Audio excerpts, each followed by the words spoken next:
Now, getting to my message this morning that I felt God gave me. So ఈ యొక్క ఉదయకాల సమయంలో మరి నా యొక్క వర్తమానంలోనికి నేను వెళ్తున్నాను. దేవుడు నాకు ఇచ్చిన వర్తమానము. I will let you in on a little secret of mine. So నా యొక్క ఒక రహస్యాన్ని మీకు తెలియజేయాలని అనుకుంటూ ఉన్నాను. That every day of my Christian walk, I am looking for change. So ప్రతి దినము నేను మార్పు చెందాలి అనేసి నేను కోరుకుంటూ ఉంటాను.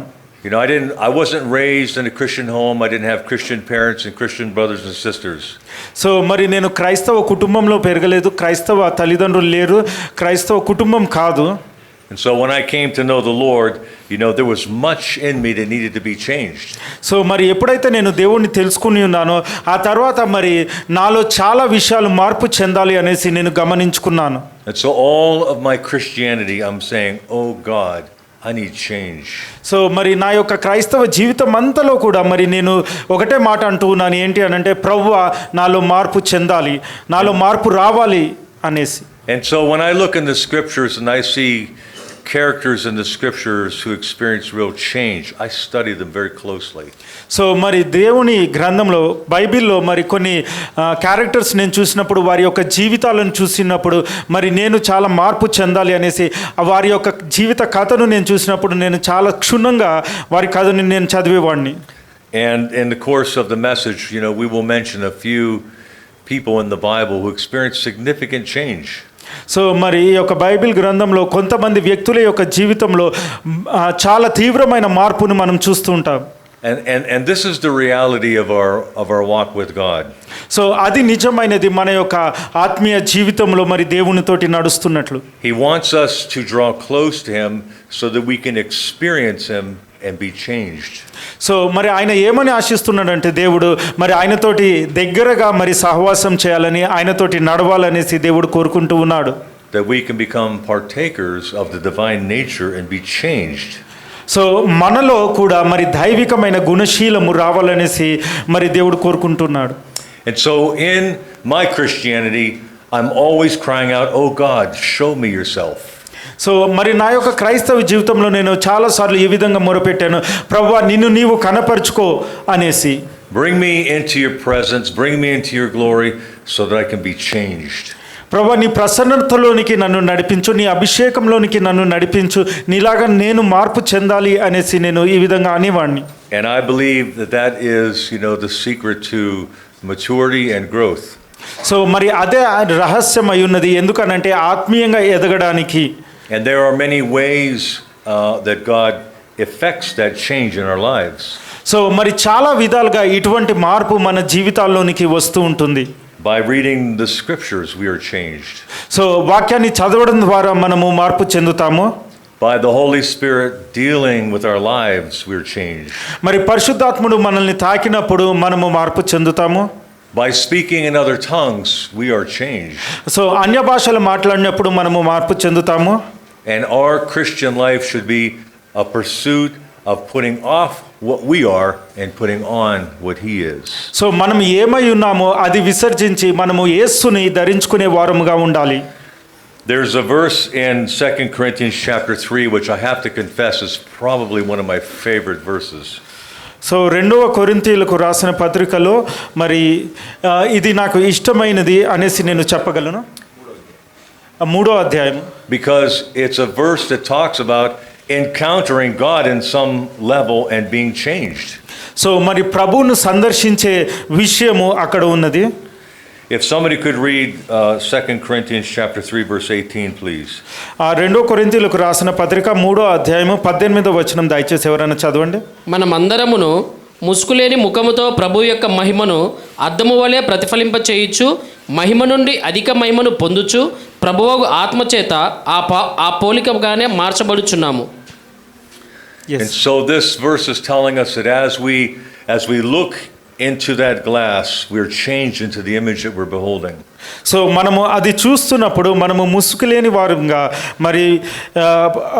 ప్రతిఫలింప చేయుచున్నాము, అద్దము వలె అనేసి ఇక్కడ లేఖనం తెలియజేస్తుంది. Because the doctrine of Christianity is really a doctrine of being changed. So క్రైస్తవ సిద్ధాంతము ఏమై ఉన్నదనంటే, నిజమైన క్రైస్తవ సిద్ధాంతము మనము మార్పు చెందడం, ఆయన వలె మార్పు చెందడం. taken from being beggars to being princes and princesses. So మరి బెగ్గర్స్ నుంచి మరి రాజులుగాను రాణులుగాను మరి దేవుడు మనల్ని లేవనెత్తుతున్నాడు దీనస్థితిలో నుంచి. Did we get that all right? Okay. So beggars నుంచి మరి రాజుల్లాగా రాణుల్లాగా మరి చేస్తున్నాడు అనేసి చెప్పారు. Oh, we got to make sure they understand this. So మీరు అర్థం చేసుకోవడం అనేది ప్రాముఖ్యమైనది అనేసి చెప్తున్నాను. Because this is what happens, you know, we put off our earthly nature and we put on the divine nature. So మనము మన శరీర స్వభావాన్ని విసర్జించి మనము మరి దేవుని ధరించుకోవాలి, ఆత్మీయ స్వభావంను ధరించుకోవాలి. And I want to interject this as well. So మరి నేను ఈ విషయాన్ని కూడా మీ హృదయంలో నాటాలనుకుంటున్నాను. This message is of critical importance to young people. So మరి ఇది చాలా సున్నితమైన విషయము, చాలా ప్రాముఖ్యమైన విషయము. Because the influences of the world can be very powerful. So మరి లోకం యొక్క ప్రభావం మన మీద చాలా తీవ్రంగా ఉండవచ్చు. And we have seen in the States generation after generation of young people grow up and leave the church. So మరి మేము అమెరికా దేశంలో చాలా మందిని మేము ఈ విధంగా చూసాం. తరము తర్వాత తరము చాలా మంది మరి దేవుణ్ణి వదిలిపెట్టేసి మరి లోకంలో కలిసిపోతూ ఉన్నారు. And so myself as a young man, 17, 18 years old, I sought the Lord. So మరి 17వ ఏట 18వ ఏటలో మరి నేను యవనస్తుడిగా ఉన్నప్పుడు మరి దేవుణ్ణి నేను సేవించేవాడిగా ఉన్నాను. And it is a difficult road. So అది చాలా కష్టతరమైన మార్గము. And the temptations that I faced back at 17 or 18 are nothing compared to the temptations that young people face today. So 17వ ఏట 18వ ఏట నేను పొందుకున్న మరి ఆ యొక్క శోధనలు ఇప్పటికి మరి సరిపోల్చి చూస్తే ఇప్పటికి అవి ఎన్నదగినవిగా అనిపించట్లేదు. ఇప్పుడున్న ఈ చాలా అధికంగా ఉన్నవి. But if young people would catch this vision that God wants to cause them to taste His glory. So మరి దేవుడు ఏమని చెప్తున్నాడంటే యవనస్తులు తన యొక్క మరి మహిమను రుచి చూడాలి. And if they would begin to seek Him while they are young, God would bring transformation into their lives. So యవనస్తులుగా మనము దేవుణ్ణి మరి రుచి చూసినట్లయితే మరి మనము త్వరగా మార్పు చెందుతూ ఉంటాము. Let's back up for just a moment and talk about the dual natures that exist within man. So మరి ఇక్కడ ఒక విషయం ఆగి మన మానవ జీవితంలో మరి రెండు రకమైన జీవితాలను మనము కలిగి ఉంటాము, దాని గురించి చూద్దాం. And so I want to turn with you to 1 Corinthians chapter 15. మొదటి కొరింథీయులకు రాసిన పత్రిక 15వ అధ్యాయము.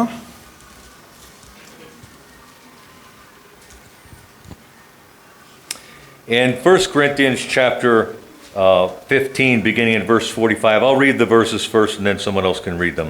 సో మొదటి కొరింథీయులకు రాసిన పత్రిక 15వ అధ్యాయం 45వ వచనం ముందుగా నేను చదువుతాను, ఆ తర్వాత మీలో నుంచి ఒకరు చదవండి. And I'm beginning in verse 45. నేను మొదటిగా 45వ వచనం చదువుతున్నాను. And so it is written, the first man, Adam, was made a living soul. The last Adam was made a quickening spirit. Howbeit that was not first which is spiritual, but that which is natural, and afterward that which is spiritual. The first man is of the earth, earthy. The second man is the Lord from heaven.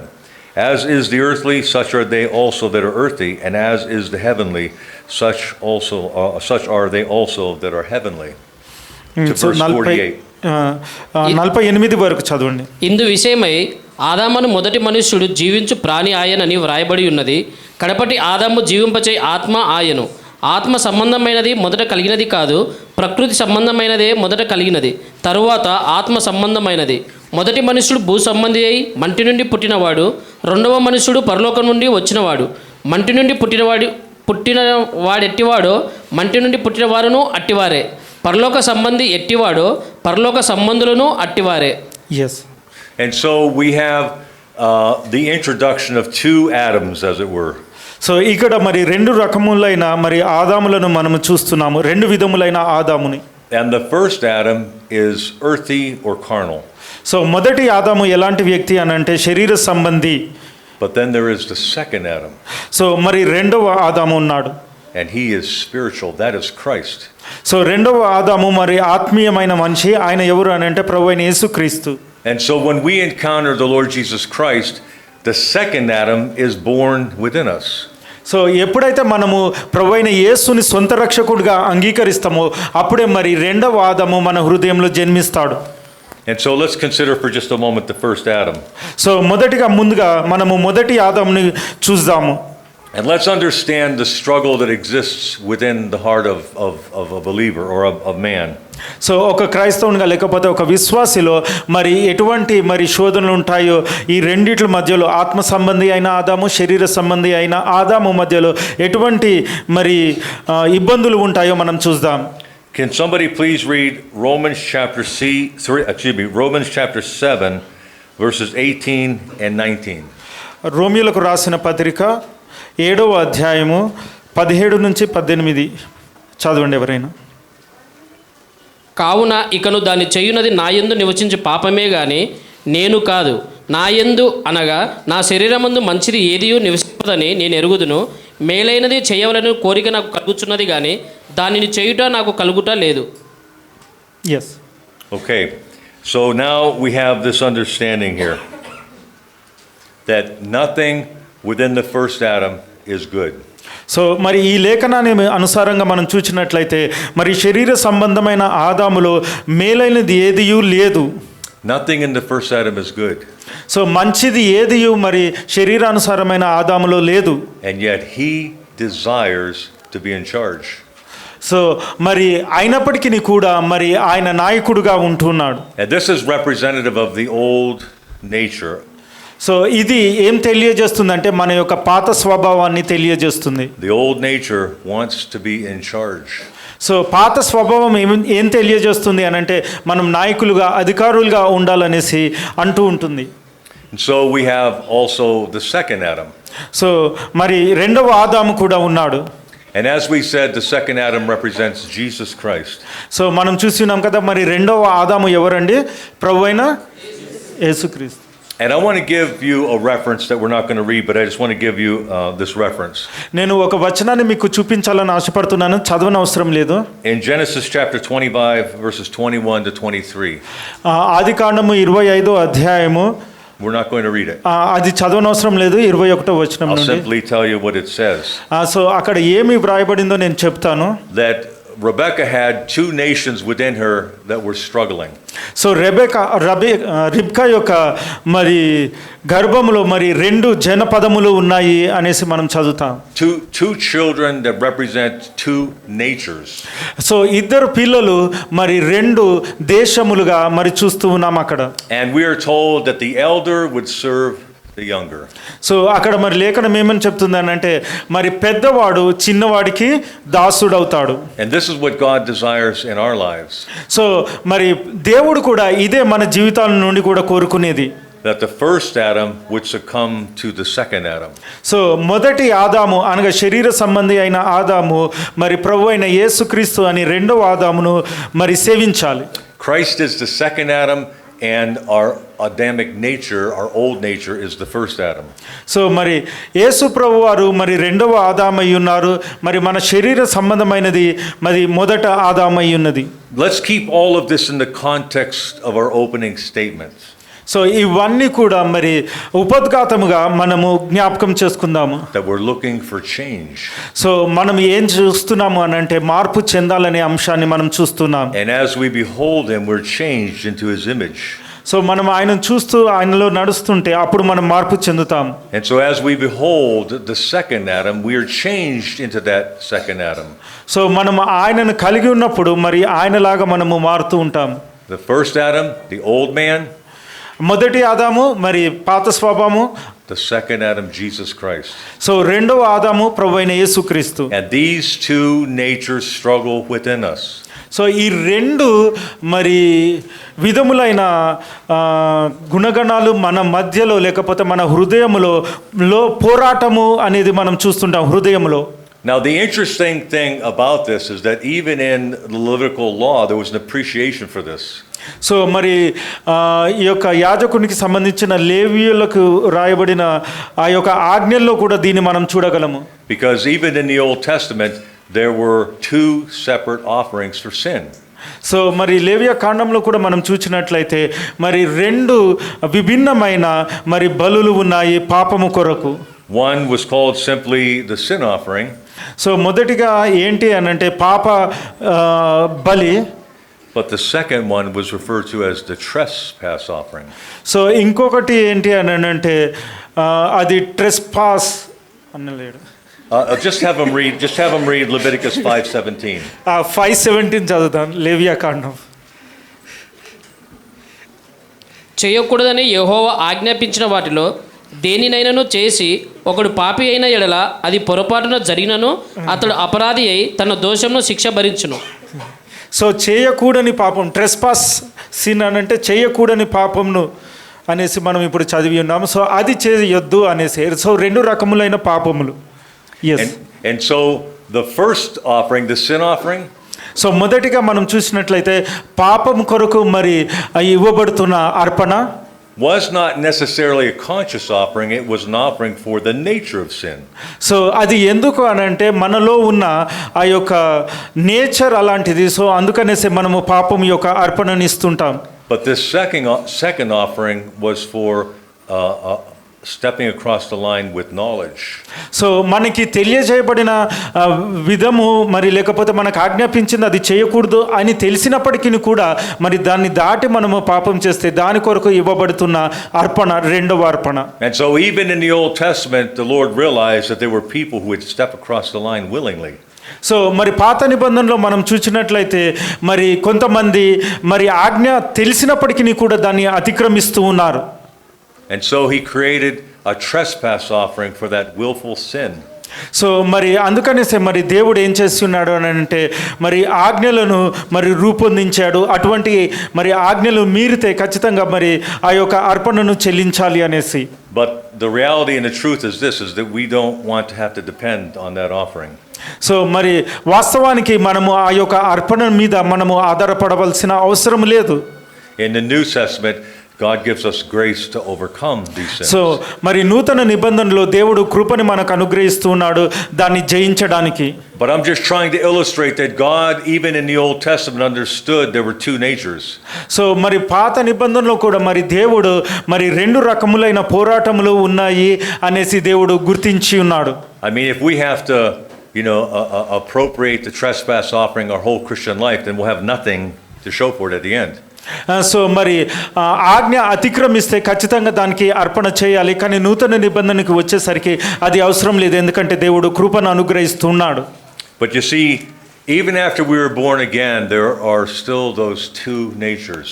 So మనము మరి రక్షణ పొందుకున్న తర్వాత కూడా మనము ఈ రెండు రకములైన పోరాటములు మన హృదయంలో మనం కలిగి ఉంటాం.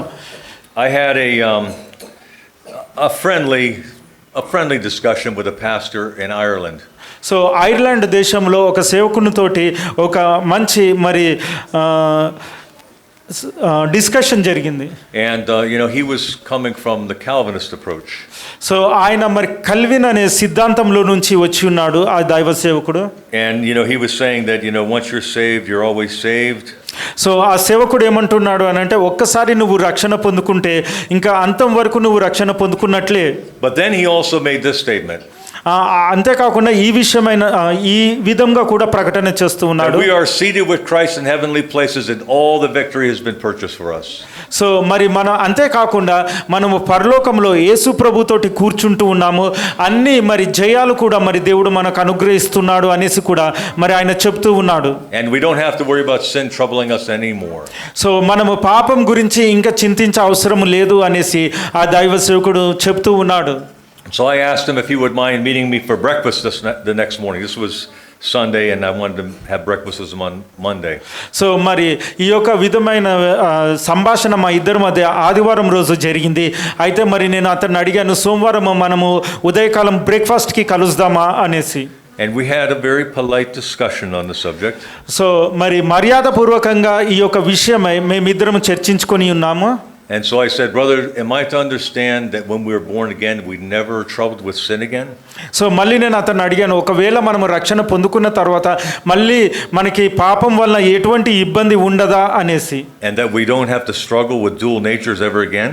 సో మరి మనము ఈ యొక్క రెండు పోరాటంలో మన హృదయంలో మన జీవితంలో కలుగుతున్నాయి, అవేమీ ఉండవా అనేసి నేను అతన్ని ప్రశ్నించి ఉన్నాను. And he said, yes, that's my position. So ఆయన ఏమంటున్నాడంటే అవును ఈ విధంగానే ఉంటుంది, ఎటువంటి పోరాటము ఉండదు అనేసి చెప్పాడు. And then I said, can you explain to me why they have the New Testament? So మరి నువ్వు చెప్పగలవా ఎందుకు మరి నూతన నిబంధన అనే గ్రంథం ఉంది? Because most of Paul's letters are writing to correct false doctrine and behavioral errors. So మరి అపోస్తులుడైన పౌలు రాసిన అనేక పత్రికల్లో మరి ఆయన యొక్క విశ్వాస యొక్క మరి జీవితాన్ని కరెక్ట్ చేస్తున్నట్లుగా ఉంటుంది. In fact, in Galatians, the Apostle Paul said, I stand in doubt of you. Huh? In Galatians, Yes. The Apostle Paul said, I stand in doubt of you and doubt of them. So మరి గలితీయులకు రాసిన పత్రికలో పౌలు ఈ విధంగా అంటున్నాడు, మిమ్ములను గురించి నాకు చింత మరి ఒకసారి కలుగుతుంది అనేసి. So, we have to understand there are dual natures. So మనము అర్థం చేసుకోవాల్సింది గ్రహించుకోవాల్సింది ఏంటి అని అంటే మనలో రెండు రకములైన మరి స్వభావాలు ఉన్నాయి. The first Adam మొదటి ఆదాము and the second Adam. రెండవ ఆదాము. And our lives, are changed by being exposed to the second Adam. So మన జీవితం ఎప్పుడు మార్పు చెందుతుందంటే ఎప్పుడైనా రెండవ ఆదాముని మనం అంగీకరిస్తామో అనగా ప్రభువైన యేసుక్రీస్తుని అంగీకరిస్తుంటామో అప్పుడు మన యొక్క మార్పు మనలో జరుగుతూ ఉంటుంది. I have encountered, in my walk, many believers that had serious problems. So మరి అనేక విశ్వాసుల్లో ఇటువంటి సమస్యలు నేను చూస్తూ ఉన్నాను. And, you have to be careful about presenting a doctrine that if you're born again, you'll never struggle with sin again. So మనం ఇటువంటి సిద్ధాంతం గురించి చాలా జాగ్రత్తగా ఉండాలి. ఏంటి అని అంటే ఒకసారి మనము రక్షణ పొందుకున్న తర్వాత మరి తిరిగి పాపము చేయము అనే అటువంటి దుర్బోధన గురించి మనం జాగ్రత్తగా ఉండాలి. In fact, when I was talking to this pastor in the morning, I said, can I ask you a question about last night? So మరి నేను కొన్ని విషయాలు నీ గురించి నేను మరి గత రాత్రి జరిగినాయి నేను అడగొచ్చా అనేసి అన్నాను. He preached an eloquent message about how that when we're born again, all of our struggles cease. So మరి ఆయన రక్షణ పొందుకున్న తర్వాత మన ప్రయాస అంతా కూడా మరి ఆగిపోతుంది అనేసి మరి చాలా గొప్పగా మరి బోధించి ఉన్నాడు. But as I was leaving the church, I saw a young member of his church asking if he could talk to the pastor privately. So మరి ఆ తర్వాత మరి అది వాక్యము ఉపదేశము ఆరాధన అంతా అయిపోయిన తర్వాత ఒక యవనస్తుడు వచ్చి ఆ పాస్టర్ తోటి మరి కొన్ని ప్రశ్నలు అడుగుతూ ఉన్నాడు. And so I asked him, I said, brother, you preached a message that, when we're born again, all of our sin ceases. But what did this brother want to talk to you about? So మరి మీరే చెప్పి ఉన్నారు కదా దైవ సేవకులు, మీరే చెప్పి ఉన్నారు కదా పాస్టర్ గారు, మరి ఒక్కసారి మనము రక్షణ పొందుకున్న తర్వాత మన ప్రయాస అంతా మరి ఏమీ ఉండదు, అంతా ఆగిపోతుంది అనేసి మరి ఈ యొక్క సహోదరుడు ఏమి అడగాలని ఆశపడుతూ ఉన్నాడు. And so this pastor starts looking down at his breakfast. So మరి ఆయన యొక్క బ్రేక్ఫాస్ట్ వైపు తలదించుకొని చూస్తూ ఉన్నాడు. It was like a 4-year-old child playing with his food. So మరి 4 సంవత్సరాల వ్యక్తి ఏ విధంగా అయితే మరి ఆ యొక్క బ్రేక్ఫాస్ట్ తోటి ఆడుకుంటాడో ఆ విధంగా ఆయన ఆడుకుంటున్నట్టుగా నేను చూసి ఉన్నాను. And he said he wanted to talk to me because he's struggling with sin. So ఎందుకు ఆయన మాట్లాడట్లేదంటే ఆయనలో కూడా ఇటువంటి స్వభావం కలిగి ఉన్నాడు అనమాట. Your doctrine doesn't seem to work so well in your own church. So నీ యొక్క సిద్ధాంతము మరి ఎక్కువగా మరి పని చేయట్లేదు అనేసి నేను అని ఉన్నాను. But could you imagine that young fellow hearing this pastor preach that message? So ఒకవేళ మరి మనము ఊహించుకుంటే మరి ఒక యవనస్తుడు మరి ఆ విధంగా వచ్చి ఆయన సంఘంలో మరి ఆయన సేవకుడు ఈ విధంగా బోధించినప్పుడు ఆ యొక్క యవనస్తుడు ఆయన దగ్గరికి వచ్చినప్పుడు he probably came away feeling as though he wasn't really saved. So ఆయన మరి అనుకుని ఉండవచ్చు యవనస్తుడు నేను నిజంగా రక్షణ పొందుకోలేదేమో అనేసి. So the point of the message is not to magnify the old nature. So మరి ఇక్కడ నేను చెప్పాలనుకున్న అంశం ఏంటంటే మరి పాత ఆదాము యొక్క స్వభావాన్ని మనము మరి పెద్దదిగా చేయకూడదు. The point of the message is that we can be changed. So మనము మార్పు చెందగలము as we seek him. So ఆయనని మరి చూస్తూ ఉన్నప్పుడు, ఆయన కనుగొంటున్నప్పుడు, as we come into his presence, ఆయన సన్నిధిలోనికి మనం వచ్చినప్పుడు, as he reveals himself to us, so ఆయన సన్నిధిలోనికి వచ్చినప్పుడు తను తాను ఆయన ప్రత్యక్షపరచుకుంటాడు. as we behold and we are changed from glory to glory. So ఆయనను చూస్తూ ఉన్నప్పుడు మనము మహిమ నుండి అధిక మహిమలోనికి మార్పు చెందుతూ ఉంటాము. And what that change means is that the old Adam is being put away. So ఆ యొక్క మార్పు ఏంటి అనంటే, పాత ఆదాము యొక్క ఆ యొక్క స్వభావమును పక్కకి గెంటి వేయడము, And the new Adam is coming forth. So మరి నూతనమైన ఆదాము అనగా ప్రభు అయిన యేసుక్రీస్తు మనలో మరి జన్మించడము, ఎదగడము. And as I said, it could be by reading the scriptures and God revealing himself. ఇది ఎలాగ జరుగుతుందంటే, నేను ఇందాక చెప్పినట్లుగా మరియు లేఖనాలు చదివినప్పుడు జరుగుతుంది. It could be as simple as submitting to the dealings that you know the Holy Ghost is bringing into your life. So అంతేకాకుండా మీరు శ్రమల గుండా, పరిస్థితుల గుండా వెళ్తున్నప్పుడు, మీరు మరి దేవునికి లోబడినప్పుడు, పరిశుద్ధాత్మ దేవుడు మిమ్మల్ని నడిపించినప్పుడు, మీరు అంగీకరించినప్పుడు, లోబడినప్పుడు కూడా మార్పు అనేది జరుగుతుంది. But it can also come from an encounter with the Lord himself. అంతేకాకుండా మరి దేవుడు మిమ్మల్ని మరి ఆయన ప్రత్యక్షపరచుకున్నప్పుడు కూడా మీరు మార్పు చెందగలరు. I have, as I'm sure many people have, I've had some encounters with the Lord that were life-changing. So చాలా మందికి మరి ప్రభువుని తెలుసుకున్న తర్వాత వాళ్ళ జీవితం మార్పు చెంది ఉండుండవచ్చు, మీలో కూడా అనేకులకి. And when you first got saved, you met with the Lord that changed your whole world. So మరి ఎప్పుడైతే మీరు కూడా రక్షణ పొందుకుంటారో అప్పుడు మరి మీ యొక్క లోకం మొత్తం మారిపోయి ఉండుండవచ్చు. And so that faith still exists. So అటువంటి విశ్వాసం ఇంకా కూడా ఉంది. And so I want to just commend this to you. So నేను ఒక విషయం ఆజ్ఞాపించాలని అనుకుంటూ ఉన్నాను. The message in summary that I feel God is speaking to you this morning so మరి చివరిగా మరి ఈ దేవుడు నాతోటి మరి ఏమి మాట్లాడుతూ ఉన్నాడు అని అంటే, ఈ ఉదయకాల సమయంలో is to desire change. So మార్పుని మనము ఆశపడాలి. Seek him for change. So మరి ఆయనను మనం కనుగొనాలి మార్పు In your prayer చెందాలంటే. closet, say, Lord, reveal yourself to me. So మనం ఈ విధంగా మొరపెట్టాలి, ప్రభువా నిన్ను నీవు మరి ప్రత్యక్షపరచుకో అనేసి. It could very well be that the very thing you struggle with could be changed with one meeting with the Lord. So మరి మీరు అనేక సమస్యల గుండా మరి లేకపోతే ఆ సమస్యను అధిగమించలేని పరిస్థితిలో మీరు ఉన్నట్లయితే మరి ప్రభువుని అడిగినప్పుడు, ప్రభువుని చూసినప్పుడు ఖచ్చితంగా మీరు చేయించగలరు. And so let's seek the Lord. Amen. So మనము ప్రభువుని వెతుకుదాము. Love you very much. God bless you.